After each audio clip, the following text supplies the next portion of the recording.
Hello friends, कैसे हैं आप लोग। उम्मीद करता हूं अच्छे होंगे। समीक्षा अधिकारी 2016 20 सितंबर को परीक्षा होने वाली है। आज 9 सितंबर हो चुकी है, लगभग बीत चुका है 9 सितंबर, ठीक है। यानी कि कुल मिलाकर के अब आपके पास 10 दिन का समय बचा हुआ है, यानी कि 11वें दिन आप परीक्षा हॉल में सुबह 9:30 बजे बैठे होंगे, ठीक है। या जो आयोग टाइम दे, ठीक है, उसी के अकॉर्डिंग आप परीक्षा हॉल में 11वें दिन बैठे होंगे। इन 10 दिनों में हम क्या करें, क्या ना करें, परीक्षा की रणनीति क्या होनी चाहिए, 10 दिन को हम कैसे अपने विषयों में डिवाइड करें, कैसे उनको हम यूटिलाइज करें, इन 10 दिनों का हम अपने जीवन में कैसे सदुपयोग करें और इन 10 दिनों में कैसे हम अपनी किस्मत बदलें, ये आज आपको हम बताने वाले हैं, ठीक है। मेरा जो पिछले कई सालों का अनुभव है, लोक सेवा आयोग से जुड़े रहने का मेरा अनुभव है, मेरा स्वयं का है, पढ़ाई का अनुभव है, मेरे पढ़ाने का अनुभव है, और जो सफलताओं असफलताओं का अनुभव है वो मैं आज आपसे शेयर करने जा रहा हूं। इसलिए आप मेरे साथ लास्ट तक बने रहिएगा और देखिए कि ये 10 दिन हम आपको कैसे मैनेज करके बताते हैं कि इन 10 दिनों में आपको कैसे पढ़ाई करनी है, क्या पढ़ना है, क्या छोड़ना है, ठीक है। चलिए तो शुरुआत करते हैं। देखिए हमारे पास विषय बहुत ज्यादा है, ठीक है, यानी कि 5 विषय तो आपके जीएस के हो गए, प्लस करंट अफेयर्स है, इसके बाद हमें हिंदी भी पढ़ना है, मैथ रीजनिंग भी पढ़ना है, बहुत सारी चीजें पढ़नी है। तो इनको कंसाइज वे में हम कैसे लाएं।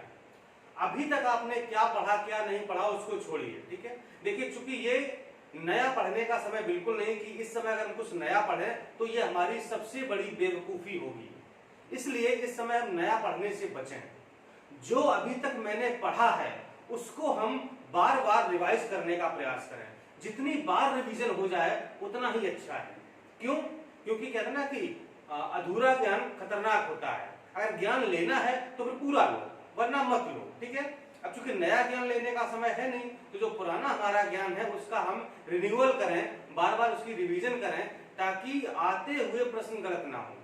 अक्सर होता क्या है कि 4 विकल्प होते प्रश्न के, ठीक है, 2 विकल्प तो हम एलिमिनेट कर देते हैं, पता है कि 2 नहीं है, लेकिन 2 विकल्पों में हम इस प्रकार उलझते हैं कि कभी सुलझ नहीं पाते हैं, और अंत में जब टिक लगता है तो फिर वो गलत पर ही लग जाता है, ठीक है। इसलिए 2 विकल्पों में हम ना उलझें, इससे बचने के लिए, इसको अवॉइड करने के लिए हमें रिवीजन करनी होगी। इसलिए आप लोगों के बहुत सारे कमेंट आते हैं, सर रणनीति क्या है, क्या पढ़ें, कैसे पास करें, ठीक है। तो देखिए कोई स्पेशल रणनीति नहीं होती है, बल्कि जो हमने अभी तक पढ़ा हुआ है उसका हम कितना अधिक रिवीजन कर पा रहे हैं, ये हमारी सबसे बड़ी रणनीति उपयोगी साबित होती है कि हम उसको किस तरीके से यूटिलाइज कर पाते हैं, ठीक है। तो चलिए विषय वार हम बात करते हैं कि कैसे कैसे हमें क्या क्या करना है, इन 10 दिनों को कैसे मैनेज करना है, ठीक है। चलिए सबसे पहले हम बात कर लेते हैं इतिहास की, ठीक है। ये अंतिम 10 दिन की रणनीति है। अभी एडमिट कार्ड नहीं आए हैं, ठीक है। हाँ, एक चीज इन्फॉर्मेशन और दे दूं, जो नेगेटिव मार्किंग पर बात चल रही है, ठीक है, तो 2 दिन से लगातार लोक सेवा आयोग में मीटिंग चल रही है, लेकिन अभी कोई निष्कर्ष नहीं निकला है, इसीलिए आपका एडमिट कार्ड अभी नहीं आया है। एक मैटर है नेगेटिव मार्किंग का कि लागू की जाए या नहीं, दूसरा मैटर है 13 गुना का। 13 गुना का मतलब ये होता है, पहले क्या था, ये 18 गुना था, ठीक है। इसका मतलब ये होता है कि मुख्य परीक्षा के लिए एक सीट पर 18 कैंडिडेट अब तक पास कराए जाते थे, यानी कि जो प्रारंभिक परीक्षा होती है, ठीक है, तो जो टोटल सीटें होती हैं उस पर एक सीट के मुकाबले 18 लोगों को मुख्य परीक्षा देने के लिए बुलाया जाता था। अब ये क्या हुआ, पीसीएस में इस चीज को 13 गुना कर दिया गया है, यानी कि अब जो है पीसीएस में एक सीट पर 13 गुना बुलाए जाते हैं, यानी कि 13 गुना लोग मेंस देते हैं, ठीक है। और इंटरव्यू में हो गया है 2 गुना, पहले 3 साढ़े 3 गुना हुआ करता था, ठीक है। तो यही बात इस वैकेंसी में लागू होने को मतलब प्रयास किया जा रहा है कि लागू किया जाए या ना किया जाए, 13 गुना और नेगेटिव मार्किंग, ठीक है। तो 2 दिन से मीटिंग चल रही, कोई निष्कर्ष नहीं आया है, तो निष्कर्ष निकल आएगा तभी एडमिट कार्ड आएगा, और संभावना है कि 12 तारीख से पहले आपका एडमिट कार्ड जारी हो सकता है, ठीक है। ये सब प्रेडिक्शन है, मतलब जो भी हमारे सूत्र हैं, जो भी दोस्त मित्र हैं, उनके आधार पर मैं बता रहा हूँ, ठीक है। और दोबारा से पहले आपका एडमिट कार्ड आएगा तो उसी में मेंशन होगा कि नेगेटिव मार्किंग होगी या नहीं होगी। इसलिए अभी जो भी कोई अगर आपको यूट्यूब पर वीडियो मिल रहा है, जो भी बता रहा है, अभी सिर्फ अपना अपना एजम्पशन है, अपने अपने जो सूत्र हैं उनके आधार पर लोग बता रहे हैं, अभी कंफर्म कुछ भी नहीं है। लेकिन संभावना यही है कि नेगेटिव मार्किंग लागू हो सकती है। ठीक है, दूसरी बात यह है कि जो टेस्ट सीरीज चल रही है वो अभी भी जारी है, हालांकि कंप्लीट हो गई है लेकिन अभी आपको नहीं मिली है, तो आप अभी भी टेस्ट सीरीज आरओ की ले सकते हैं, प्लस करंट अफेयर्स की ले सकते हैं। 500 क्वेश्चन आपको करंट अफेयर्स के मिलेंगे, जीएस, हिंदी सब कुछ रहेगा उसमें। ठीक है, पूरा पैकेज है। आप छोटा सा एक रजिस्ट्रेशन करा लीजिए, आपको सब कुछ तुरंत उपलब्ध करा दिया जाएगा और आप उसको हल कर सकते हैं। ठीक है, साथ में अगर आपको बीओ की सीरीज भी चाहिए तो वो भी आपको अवेलेबल हो जाएगी। ठीक है, जिसको चाहिए है, ठीक है, वो नंबर 1 दिया गया, पहले भी पिछले वीडियो में कई बार दिया गया है। ठीक है, मैं फिर से बोल दे रहा हूँ, 8423291094 84 23 29 10 94। इस नंबर पर ज्वाइन लिख करके अगर आप व्हाट्सएप करेंगे तो आपको सीरीज ज्वाइन करने की पूरी प्रक्रिया बता दी जाएगी। ठीक है, चलिए शुरुआत करते हैं। तो हमको सबसे पहले इतिहास में क्या पढ़ना है, जो इतिहास में प्रमुख युद्ध हुए हैं। ठीक है, जो प्रमुख युद्ध हुए हैं उनकी हमें मतलब सन डेट देख लेना है, कहां पर हुआ है, किसके बीच हुआ है, कौन हारा था, कौन जीता था और कौन सी संधि हुई थी। ठीक है, इसके बाद जो प्रमुख आंदोलन है, चाहे वो जनजाति हो, आदिवासी हो या फिर किसी से संबंधित हो, ठीक है, वो आंदोलन आपको देख लेने हैं। इसके बाद जैन धर्म, बौद्ध धर्म, मुगल काल आपको देखना है मध्यकाल में, और सल्तनत काल यानी कि दिल्ली सल्तनत, ये मध्यकाल में आपके इंपॉर्टेंट हो जाते हैं। ठीक है, मराठा वगैरह भी देख सकते हैं।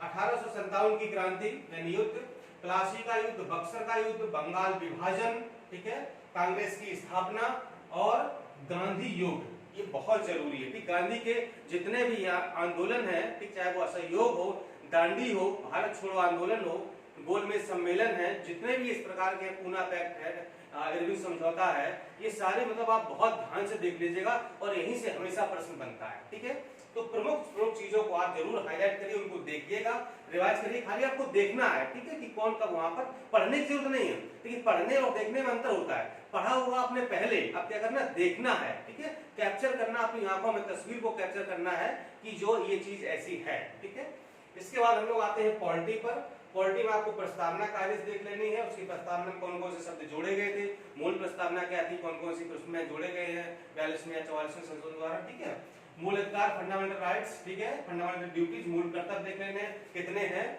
अभी 11 है। ठीक है, और 11वां कौन सा था ये बताएगा, जोड़ा कौन सा गया है। इसके बाद डीपीएसपी, राज्य के नीति निर्देशक तत्व कितने हैं, और प्रमुख तत्वों में देख लेना कि कौन कौन से प्रमुख तत्व हैं, और इसका प्रमुख भाग, सभी 22 भाग नहीं पढ़ने हैं, जो प्रमुख भाग हैं जो विद्युत परीक्षाओं में पूछे गए हैं वो आपको देख लेने हैं। अनुसूचियां आपको 12 देख लेनी है। ठीक है, किसमें क्या है। ठीक है, स्पेशली जो 11वीं 12वीं अनुसूची, उसमें पंचायती राज से संबंधित कुछ विषय दिए गए हैं, उनको याद कर लेना आपको। संसद आपको पढ़ लेनी, जिसमें कि राष्ट्रपति, प्रधानमंत्री वगैरह, उपराष्ट्रपति है, मुख्यमंत्री, राज्यपाल वगैरह, ये सब पढ़ना आपको बहुत इंपॉर्टेंट है। सीएजी कैग पढ़ लेना आपको, भारत का महान्यायवादी पढ़ लेना है, महाधिवक्ता भी देख लेंगे, पंचायती राज बहुत इंपॉर्टेंट है, और प्रमुख अनुच्छेद हैं, ठीक है, उनको भी आपको पढ़ लेना है। जब मैंने पॉलिटी पढ़ाया था तो उस समय मैंने आपको बताया था कि इंपॉर्टेंट ये अनुच्छेद हैं। ठीक है, और अभी तक जो प्रमुख संविधान संशोधन हुए हैं वो आपको पढ़ लेने हैं। स्पेशली जो मैंने आपको 99 से 104 99 संविधान संशोधन से लेकर के 104वें तक जो वीडियो दिया था, उनको जरूर देख के जाइएगा, वो वाला वीडियो अवश्य देख लें, प्रश्न वहां से बन सकता है निश्चित रूप से। ठीक है, इसके बाद भूगोल में आपको क्या पढ़ना है, भारत का भूगोल लगभग हम कंप्लीट कर चुके हैं, अपवाह तंत्र बचा हुआ है। ठीक है, तो हमने पढ़ा दिया है, उसी जो आपने नोट्स बनाया होगा या फिर मेरा वीडियो है उसको बार बार रिवाइज करिएगा।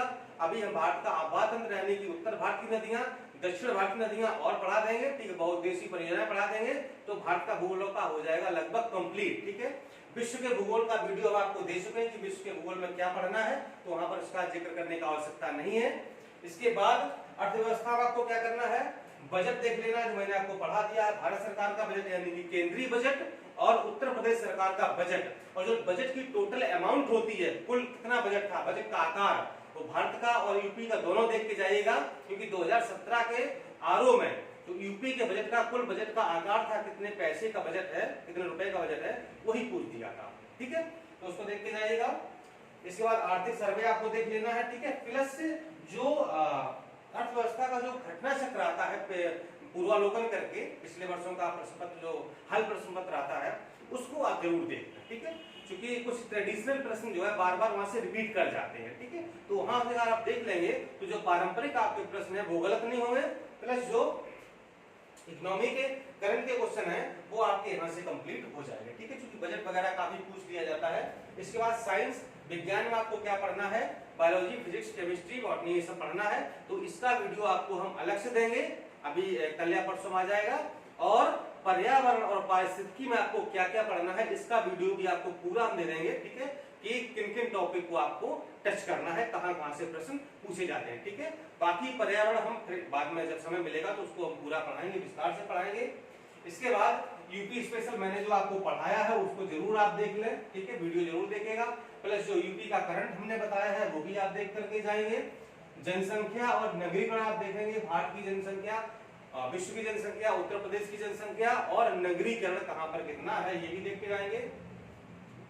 फसल उत्पादन से संबंधित जो भी आंकड़े हम आपको दे चुके हैं, बागवानी के दे चुके हैं, खनिज संसाधन के जो भी आंकड़े हैं वो भी दे चुके हैं, ये सब आपको रिवाइज कर लेना कि फर्स्ट सेकंड थर्ड कौन सा है, ठीक है। इसके बाद करंट अफेयर्स लगभग हम पढ़ा चुके हैं आपको, ठीक, अभी चल भी रहा है, इसको पढ़ा भी रहे हैं, तो जो पिछले वाले वीडियो है उनको आप देखिएगा, वो नोट्स जो आपने बनाया है उसको रिवाइज करिएगा, ठीक है, क्योंकि करंट जब तक आप 3-4 बार नहीं पढ़ेंगे तब तक करंट सही होने वाला नहीं है, इसलिए एक बार पढ़ने से काम नहीं चलेगा, वीडियो देखिए, नोट्स पढ़िए, इसके बाद जो है क्या होगा, आपका करंट सही होगा। सबसे इंपॉर्टेंट चीज है टेस्ट सीरीज, जो मैंने टेस्ट सीरीज चलाई है ये बहुत मील का पत्थर साबित होगी, ठीक है। जो मैंने आपको जीएस के 1400 क्वेश्चन प्रोवाइड किए हैं आरओ की टेस्ट सीरीज में, बहुत ही इंपॉर्टेंट रहेंगे वो, देखना बहुत सारे प्रश्न वहां से फंसेंगे। ऐसे मैंने जब बीओ की सीरीज चलाई थी तो वहां भी मैंने 1200 क्वेश्चन दिए थे 10 सीरीज के माध्यम से, तो समझो कि 35-40 माध्यम 35 से 40 क्वेश्चन डायरेक्टली और इनडायरेक्टली रूप से हमारी सीरीज से आए थे, ठीक है। तो मुझे पूरी संभावना है कि जीएस में भी और हिंदी में भी बहुत सारे प्रश्न ऐसे होंगे जो टेस्ट सीरीज से पूछे जाएंगे। साथ में हम आपको करंट की सीरीज भी दे रहे हैं 500 क्वेश्चन की, तो वहां से भी बहुत सारे करंट के क्वेश्चन फंस सकते हैं, ठीक है। डायरेक्ट नहीं तो इनडायरेक्ट तो अवश्य ही फंसेंगे, क्योंकि करंट के क्वेश्चन हमने ऐसे बनवाए हैं तो एक एक प्रश्न में 3-3 प्रश्न है, यानी कि पूरा टॉपिक ही क्लियर हो जाता है। तो अगर डायरेक्ट नहीं पूछा जाएगा तो उससे रिलेटेड तो जरूर ही पूछा जाएगा। इसके बाद जो पिछले वर्षों के प्रश्न पत्र हैं, ठीक है, मैं आपको उपलब्ध करा रहा हूं 2017 का, 16 का, 14 का, 13 तक, इतना मैं आपको दे दूंगा, ठीक है। 13 से लेकर के 17 तक सारे पेपर प्री मेंस के आपको हिंदी जीएस के दे देंगे। इसके पहले के भी अगर आपको मिल जाते हैं तो उनको भी रिवाइज कर लीजिएगा। अगर हो सके टाइम बचे तो जो पीसीएस के सॉल्व पेपर है जो पिछले सालों के हैं, पिछले 5 सालों के, 10 सालों के प्री और मेंस के, अगर उनको भी रिवाइज कर लेते हैं तो मेरे हिसाब से बहुत ही बेटर रहेगा, ठीक है। कोशिश करिएगा कि कुछ 2-4 पेपर आप जरूर हल करके जाएं, जो हाल ही में कुछ वर्षों में जैसे कि 19 का हो गया, 18 का हो गया, 17, 16, 15 तक के को आप कम से कम जो है 15 से 19 तक के आप जरूर करके जाइएगा, प्री का भी और मेंस का भी, ठीक है। इसके बाद आपको रीजनिंग और मैथ पर बहुत ज्यादा माथापच्ची करने का आवश्यकता नहीं है, ठीक है। वही करीब 15-16 क्वेश्चन आएंगे मैक्सिमम जिसमें रीजनिंग होता है, वो लगभग सब लोग कर लेते हैं। मैथ अगर आपको आती है तो आप कर पाते, नहीं आती है तो बहुत ज्यादा उलझने की आवश्यकता नहीं है, ठीक है। आते हैं तो ठीक है, नहीं तो उनको छोड़ दीजिए, ठीक है। मैं यही कहूंगा, मतलब ये बेस्ट रणनीति है, ठीक है। आप छोड़ने को मतलब ये आप कैसे छोड़ देंगे भाई, अब नहीं आता है, समय नहीं बचा है, कैलकुलेशन करने का समय नहीं है, ठीक है। हालांकि कैलकुलेशन करते तो आ जाता है, लेकिन टाइम टेकिंग प्रोसेस होती है, कुछ ट्रिकी टाइप का होता है, जिनका मैथ कमजोर है उसको नहीं आता है, ठीक है। तो रीजनिंग आपके जो है समझो 10-12 क्वेश्चन तो आराम से हो जाते हैं, 5-6 नहीं हो पाते हैं तो उनके पीछे भागने का आवश्यकता नहीं है।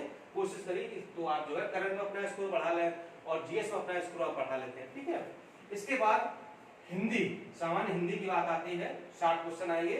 हमने आपको टेस्ट सीरीज दी है हिंदी की, 600 क्वेश्चन आपको हमने दी है टेस्ट सीरीज में, उनको आप कम से कम 3-3 बार पढ़ के जाइएगा, व्याख्या भी पढ़ के जाइएगा, साथ में जो वीडियो हमने हिंदी जितने दिए हैं 6 टॉपिक के सब पढ़ के जाएंगे, एक बार वीडियो सब देख के जाएंगे, ठीक है। यानी कि परीक्षा से पहले आपको सारे वीडियो एक बार देख लेने हैं, ठीक है। और इसमें से देखिए हिंदी के जो 5 टॉपिक हैं, यानी कि पर्यायवाची को छोड़कर जो 5 टॉपिक हैं वो तो आसान है, हो जाते हैं, लगभग आप सब में 9-10 आराम से कर सकते हैं, ठीक है। जैसे कि कुछ है तो उसमें आप 10 के 10 सही कर लेते हैं, लेकिन बहुत ही समस्या पर्यायवाची में याद नहीं होता है, भूल जाते हैं, पता नहीं कहां से पूछ दिया जाता है, ठीक है।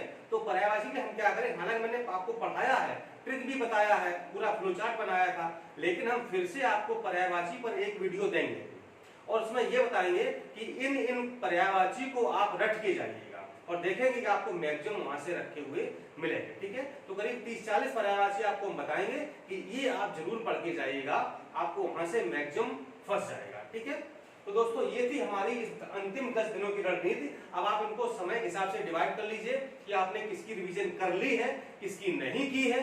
जिसकी कर ली है तो उसको थोड़ा पीछे कर दीजिए, जिसकी नहीं की है उसको आगे लाइए और सभी विषयों को समान रूप से लेकर के चलिए, कोई विषय छूटने ना पाए, क्योंकि अगर एक भी टॉपिक या एक भी विषय कमजोर हुआ तो फिर सिलेक्शन में बाधा हो सकती है। ठीक है, मैं उम्मीद यही करता हूं कि आप प्रारंभिक परीक्षा जरूर पास करेंगे और मेरी जो मुख्य परीक्षा की क्लास होगी आप उस क्लास को जरूर लेंगे। ठीक है, प्रारंभिक परीक्षा के बाद जल्दी ही मुख्य परीक्षा के लिए क्लास स्टार्ट हो जाएगी। ठीक है, इसमें आपको हिंदी, निबंध, जीएस, ड्राफ्टिंग, लेटर वगैरह सब कुछ पढ़ाया जाएगा। ठीक है, चलिए दोस्तों, उम्मीद करता हूँ आपको वीडियो अच्छा लगा होगा। अच्छा लगा तो लाइक कर दीजिए, शेयर कर दीजिए, अच्छा सा कमेंट कर दीजिए, ताकि मुझे आपके कमेंट से मोटिवेशन मिलेगा और मैं और अच्छा प्रेरित करने के लिए आपके समक्ष उपलब्ध हो पाऊंगा। धन्यवाद, नमस्कार, जय हिंद।